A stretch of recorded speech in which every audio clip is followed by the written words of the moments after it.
You know, I found out the hard way the other day that if you tie your tie incorrectly, it's really easy to piss on your tie. Wash your apples. All right, you guys ready for some more comedians? Comedy? Laughing? All right, our next comedian, give it up for Richard Scott.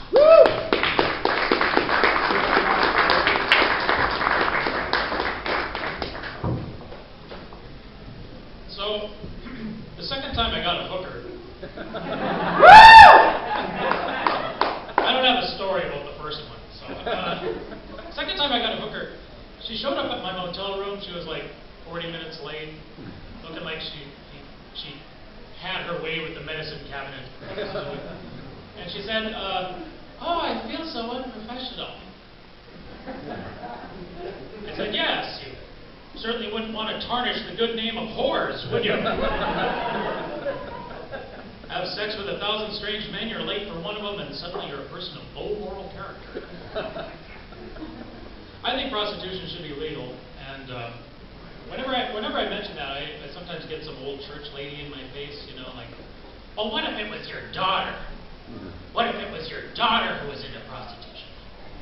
I say, "Hey, if it was my daughter, I'd complain to my pimp." You're like, "Dude, ask for a hooker, you brought me my daughter. Not down with that.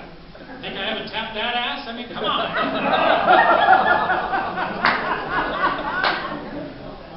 Some people object to you sleeping with your daughter. I get that. What I don't understand are these guys who don't want you sleeping with their sister. Do you understand this? I don't understand this at all. You could be like, "Man, that Jenny is hot." He's like, "Dude, that's my sister." You do realize that you don't have to be there, right? It's not like if I have kids with your sister, our kids are going to turn out to be drooling morons. Unless we raise them to be Scientologists. I was walking through the graveyard the other day. It's what I do. I came across this tombstone that said, "Schmuck." The best explanation for that is that it's the person's name. The best explanation, and not say a really clever vandal or a less than bereaved widow. You know, "What do you want on the tombstone?" "Just put schmuck." But you got to figure that growing up had to be tough for that, right? If your name was Schmuck, you coming home, "Dad, kids at school beat me up again. Can't we change our name?" "No, son. We come from a long line of schmucks. We are hard, proud people, proud to be schmucks. Now run along and throw rocks at the Putz children next door." Might surprise you to learn that I used to get beat up a lot as a kid. Shocking, I know, but I had it coming. I totally had it coming. I had an invisible friend, you know, which wasn't unusual. A lot of kids had invisible friends. Mine was a little different because, for one thing, everybody could see him, and he looked suspiciously like a 48-year-old homeless guy I found by the freeway. People believe crazy shit, you know what I mean? Believe crazy shit. Like, I saw this poll that said 64% of Americans believe in the existence of hell.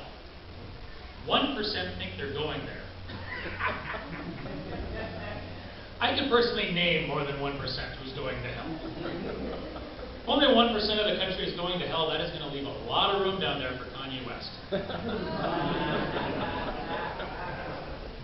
I saw this other poll that said that 25% of non-Christians believe that Jesus rose from the dead.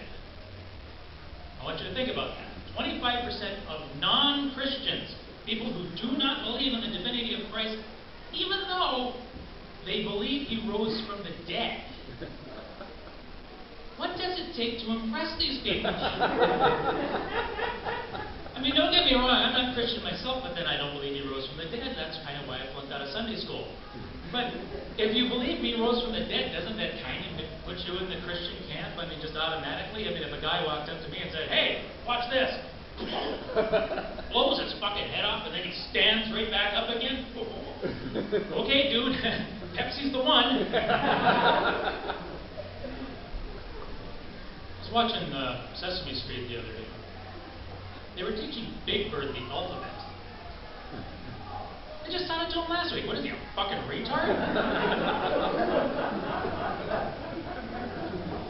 My favorite show, though, is Spider-Man. Yeah. Spider-Man's my hero, you know. He climb up walls and he shoots webbing out of his arms, because that's how spiders do it.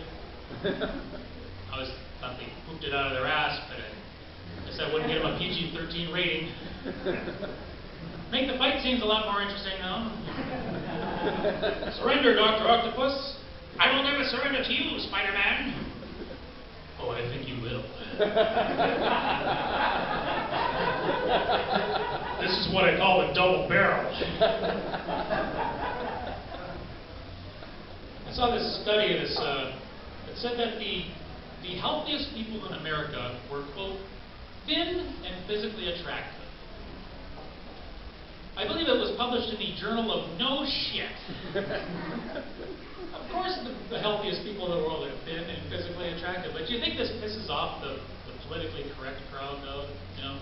Because they're the ones who are always going, it's what's inside that counts.